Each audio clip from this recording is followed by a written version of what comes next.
of the people of our country. Mr. President, on tariffs, you made clear you're not backing down from this, but many American small business owners say they are concerned that these tariffs are going to hurt them. What's your message to them? They're going to be so much richer than they are right now. And we have many. Yesterday, General Motors was in. They want to invest $60 billion. The people from Facebook were in yesterday. They're going to invest $60 billion by the end of the year. Other people are talking about numbers. Apple, as you know, a few days ago announced $500 billion investment. They're going to build their plants in the United States, which, as you know, almost all of their plants are in China. Now they're building in the United States. Look, the reason is two things. Number one, the election, November 5th. And the other thing is tariffs. I think probably in that order. But Tim Cook came in and he announced 500, think of it, 500 billion, not million. 500 million's a lot when you think about it, right? But I would have been happy with 500 million, but it's $500 billion investment by Apple in the United States. And that's because of the election result, and it's because of the tariffs and the tax incentives too, tariffs and tax incentives. And I've never seen anything like it. We have plants going up now in Indiana. We have plants going up in Michigan. A lot of plants going to be planned from. I'm trying to steer them to Michigan because Michigan got so badly beaten by, what happened with Europe. If you look at Europe, take a look at the EU. We're not allowed to sell cars there. It's prohibitive because of their policies and also their non-monetary tariffs. They put obstacles in your way that you can do nothing about. But if you take a look at what happens, so we sell no cars to Europe. I mean, virtually no cars.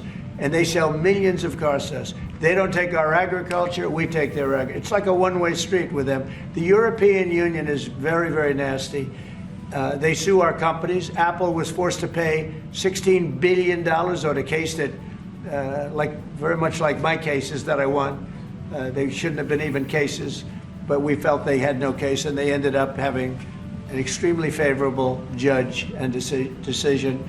But they're suing Google, they're suing Facebook, they're suing all of these companies, and they're taking billions of dollars out of American companies, many more than the ones I just mentioned. And I guess they're using it to run Europe or something. I don't know what they're using it for, but they treat us very badly. China obviously treats us very badly. Almost everybody does, and I blame past presidents, to be honest, because when I was president, we received so far about $700 billion from China over the years on the tariffs that I put in. No other president got 10 cents from China. And that was only beginning, except for COVID.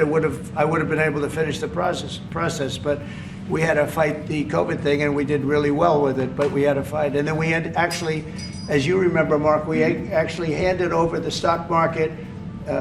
It was higher than just previous to COVID coming in, which was sort of a miracle, frankly. We did a good job, but the tariffs are very important. And I think the psychology, there's great spirit. When Mark came in, he said, congratulations, there's a whole new spirit, there's a whole new light over this country and really over the world, because you have somebody that, a whole group of people really, because I talk about this whole group, that we know what we're doing. And a lot of great things are happening. But I've never seen investment like this.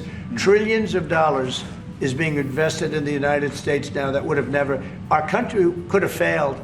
Another 4 years of this, what happened in the last 4 years, our country would have been a crime-ridden mess. And I don't know if you noticed, little thing they call it, but it's not a little thing if you like eggs and you don't have a lot of money. Eggs have gone down 25% in the last couple of weeks. We inherited that problem, eggs. Groceries have gone down a little bit.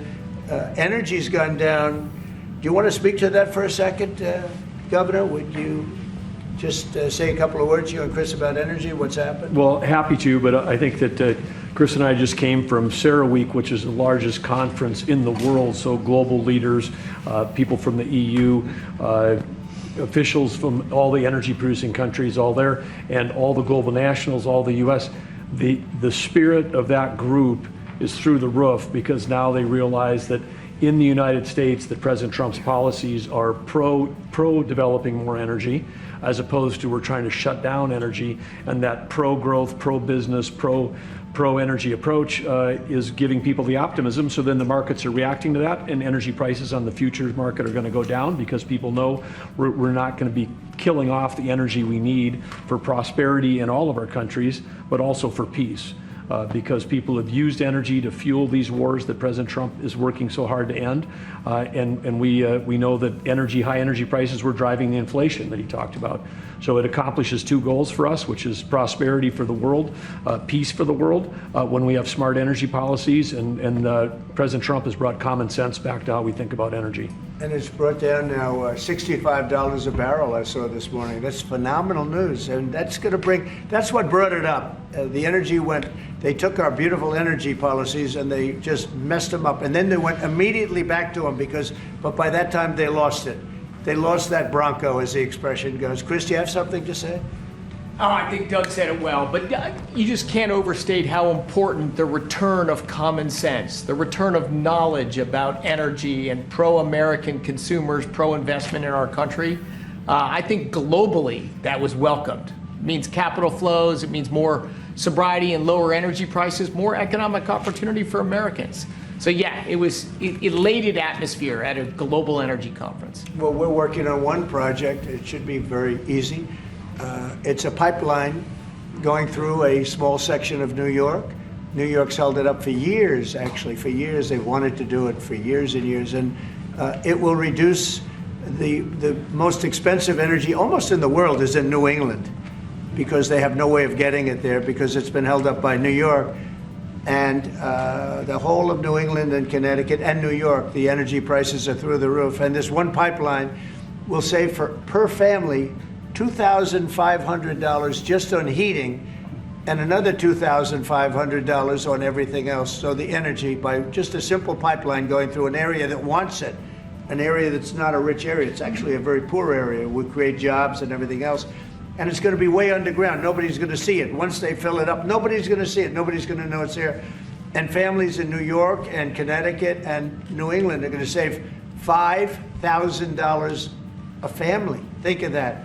Because right now they have the highest energy prices maybe in the world. They say New England is a disaster. So we're working on that. In fact, the governor's coming in, Governor of New York, Kathy Hochul, who's a very nice woman. She's coming in tomorrow morning at 9 o'clock to meet me on that and other things. Not only that, but other things. So I hope we don't have to use the extraordinary powers of the federal government to get it done. But if we have to, we will. But I don't think we'll have to. I can tell you Connecticut wants it and all of New England wants it. And who wouldn't want it? And it's also jobs on top of everything else. So that's going to be very exciting. So we're meeting with the governor tomorrow morning.